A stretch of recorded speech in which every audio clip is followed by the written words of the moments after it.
Tu postes très souvent tes photos, tu commences à avoir des centaines de likes sur chacun de tes posts et tu commences à te construire une certaine audience de quelques centaines ou même plusieurs milliers d'abonnés sur Instagram et pourtant, tu n'arrives pas à avoir des shootings rémunérés.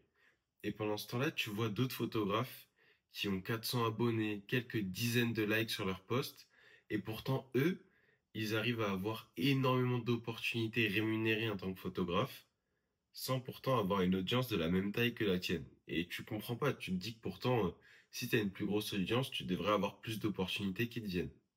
Dans cette vidéo, je vais t'expliquer pourquoi les chiffres te trompent sur Instagram et te font une fausse impression de réussite, alors qu'en fait, c'est pas exactement l'objectif que tu aimerais atteindre.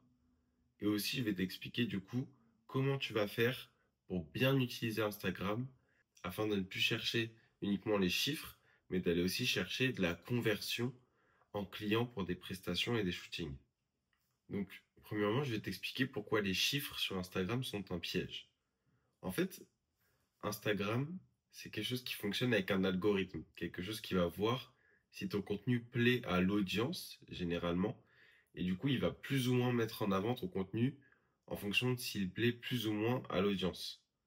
Maintenant, ce qu'il faut savoir, c'est que l'algorithme, il va mettre en avant ton contenu s'il fait réagir, s'il fait rester les gens longtemps dessus, s'il fait commenter les gens, s'il fait liker les gens.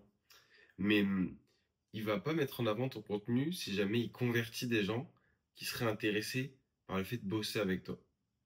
Et le problème dans tout ça, c'est qu'il y a pas mal de photographes, et c'est sûrement ton cas, ça a été mon cas, qui tombent dans l'illusion des chiffres.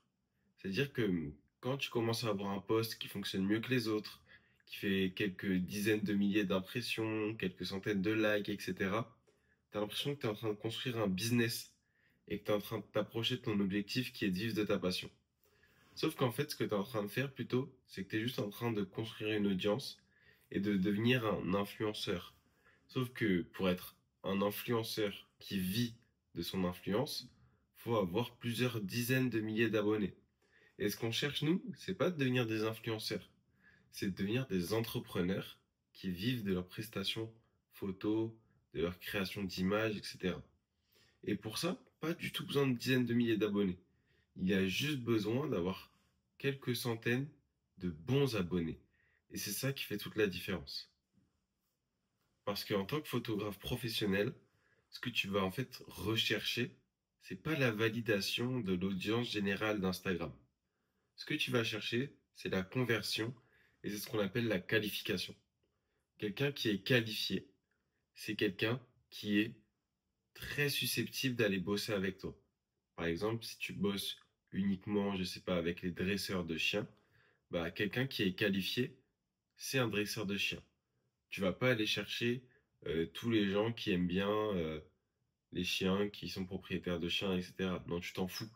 Parce qu'ils sont pas très susceptibles d'aller bosser avec toi puisqu'ils font pas partie de ta niche et de l'audience que tu vises. Du coup, ce que tu vas faire, c'est que tu vas aller chercher de la conversation, de pouvoir parler avec ton audience pour pouvoir savoir s'ils sont qualifiés, donc savoir s'ils font partie de ton avatar client. Et une fois que tu auras fait de la conversation, tu vas pouvoir convertir ces conversations en appels, puis ensuite en clients.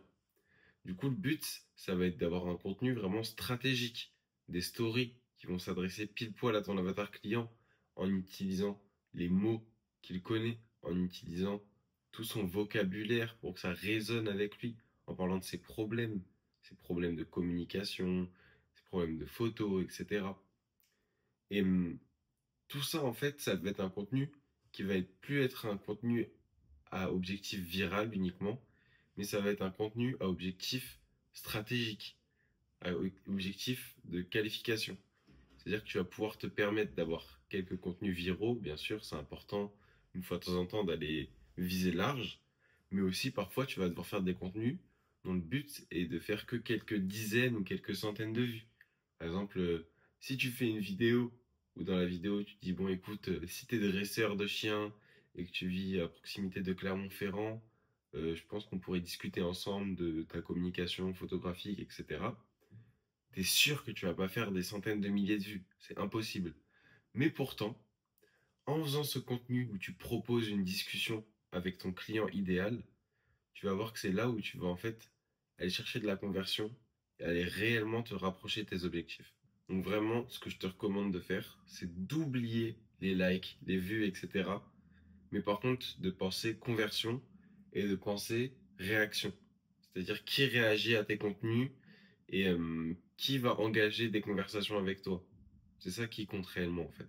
Donc vraiment, si je dois te donner là trois petits conseils par rapport à ta communication sur Instagram, premièrement, crée un compte vitrine. Ok, c'est pas un compte dont le but est forcément de faire s'abonner les gens directement, etc.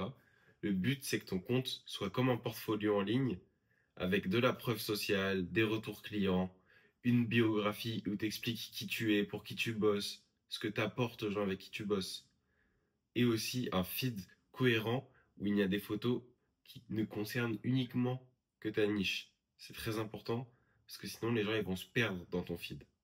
Ensuite, ce que tu vas devoir faire, c'est aller créer du contenu où tu vas raconter des histoires et montrer le résultat du fait de bosser avec toi. C'est très important.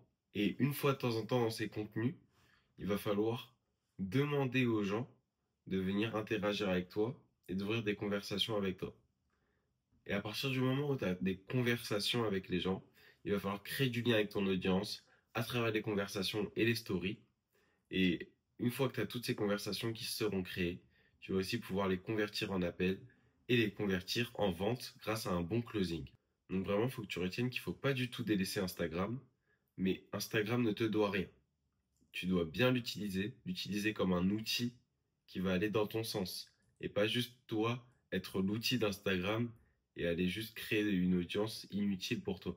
Et d'ailleurs, si tu es photographe et que tu cherches à générer des revenus avec la photographie dans les prochaines semaines ou prochains mois, n'hésite pas à cliquer sur le premier lien dans la description.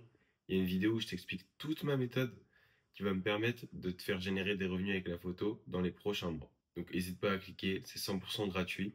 Et sur ce, on se dit à la prochaine vidéo où je t'aide à devenir photographe pro.